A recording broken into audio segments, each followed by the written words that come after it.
Hi, this is Arun from FESQUARE. Today I'm going to talk about why the behavior of Indian youth or the Indian millennial population will greatly affect the real estate industry in long term. What will happen to the real estate industry in the future? This video is all about future predictions about Indian real estate with respect to the millennial behaviors, because the youth and the millennial population, which I mean is that from people those who were born between 1980 to 2000, or in cases you can also take up to 1985 to 2005. Those are the millennial population, or generation Y. They're going to be the majority. They're already majority. They are the 60% of the Indian population now. So when they finish studies and come into the market, what will happen to the Indian real estate industry? This video is going to be absolutely fascinating to all the real estate investors. So stay tuned, stay happy. We're going to learn something very new, and it's going to be the great findings for you for predicting the future of Indian real estate. So let's talk about the behavior of the Indian millennials. At first, most of the Indian youth or millennials are unemployed because they don't have enough job availability, and people also, the youngsters, are also suffering from lack of knowledge and lack of skills, because in rural areas and most of the engineering college, other college, they're not teaching up to their standards, so they don't have enough skills to get hired. So most of the people are in search of job, and they will be in search of job because the government is not proactive in job creation. So only the skilled or the talented will be placed or hired. The rest will be in search of jobs. So that's the behavior number one. So what will happen? The people are not employed, then definitely the real estate industry will greatly get affected. Then behavior number two, even those who are employed are reluctant to take commitments. For example, the youth, those who are employed, they're looking for settlement. They want to get settled first, then go for marriage, then go for buying a home. So this is the behavior pattern now. 10 years before, the youth are getting married at the age of 21, 22. The men 21, 22, and women are getting married between 18 to 20. So this was the marriage age. But now the marriage age has been postponed for men up to 27 to 30, 32 in some cases. For women, it's 25 plus. So what happens eventually? They're reluctant to take commitments. They're reluctant to get married very young, and they marry at the age of 30, and it takes very long time for them to think about buying a home or investing in a property or investing in some good financial asset. So they are reluctant to take commitments. So what happens if they're reluctant to take commitments? Then definitely the real estate sales will greatly get affected. That's the behavior number two. The behavior number three is that the millennials are spending much and they are saving less. The millennials nowadays, they are spending more money on their clothings and their beauty and makeup, health and fitness, travel. So what will happen to the real estate industry is that most of the people, as they don't save much, they will not have enough bank balance to pay a down payment and buy a property or buy a flat or house.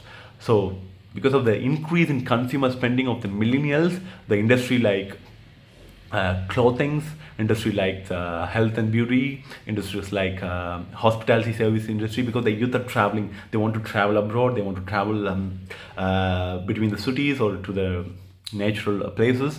So the hospitality service like hotel, restaurants, and even pubs will be on surge because of the increase in consumer spending. And industry like automobile industry, like real estate, especially real estate, will greatly get affected because of this habit of not saving enough money, like Western culture. Now the Indian youth is almost moving to the Western culture. They don't want to get commitments, they don't want to get married earlier, they don't want to get into a financial commitments very earlier. They're postponing everything. So that's the behavior number three. The behavior number four is that the Indian youth or Indian millennial population doesn't have enough awareness about investment and economics.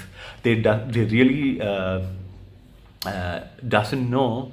They really doesn't know what the inflation will do to their money or do to their future life in a long term. For example, if they don't invest their money properly, or even in small assets. Hi, this is Arun from FESQUARE. Today I'm going to talk about why the behavior of Indian youth buy a house after the 10 to 15 years of time from now. They will not be in a good position to afford high class education to their child, because the educational fees is increasing so high. And so if they don't invest and they don't have enough awareness about the investing, then definitely they will get they will suffer in the long run because of the inflation. So these are the 4 behaviors which I repeat. Most of the youth are in search of job because they are not well equipped, because the engineering college, other colleges in India are not teaching them well. They lack skill and they are in search of job. Behavior number 2, even those who are employed or reluctant to take commitments, they are postponing their marriage and they are postponing their they're postponing their habit of buying a house or a flat. So and also behavior number 3, they increase in consumer spending. That means they spend much and they save less amount of money, like Western culture. So they will not have enough money to buy a property with a great down payment. So that's the behavior number 3. Behavior number 4, they don't have enough awareness about the investments or enough awareness about the economics, or they don't have enough awareness about the stock market or real estate or gold or any other asset classes. So they are really gonna suffer in the long run, because the inflation will greatly crush them, because after 5 years everything will be in huge rise. So it will definitely affect them in the long run. So the real estate industry, what will happen when the Indian millennial, which is the majority of the population, has these 4 kinds of behavior, then definitely there will not be more buyers in the market to buy a house, because the people are postponing, the people are reluctant, the people are spending more. There will not be more buyers. There will be very less buyers, and the millennial population will be a renters. Majority of the millennial population will be a renters for most of their lifetime, like a Western culture. There will not be a buyer like 10 years before. 10 years before, most of the people dreamt of buying a house. Now, most of the people most of the millennials would like to spend much rather than to take a commitment. So real estate industry will greatly suffer because of the lack of buyers from the millennial population. So as a real estate investor, as a real estate lover, as a real estate end user, what you can do for the future if you want to continue investing in real estate. Whenever we find a problem with our research and data, we also come up with a solution based on the problem. So if I talk about the solution, it's going to be a big video. It will be a big video. So I'm bringing you the solution of what you can do for the future as a real estate investor. So I'm coming up with a new video, so stay tuned for this video, and definitely you learn a great insight in my next video as a sequel for this video. So stay tuned. I always respect your time and effort in watching my videos and reading my posts, so thank you so much for that. See you in my next video. Until then, have a good care. Bye bye.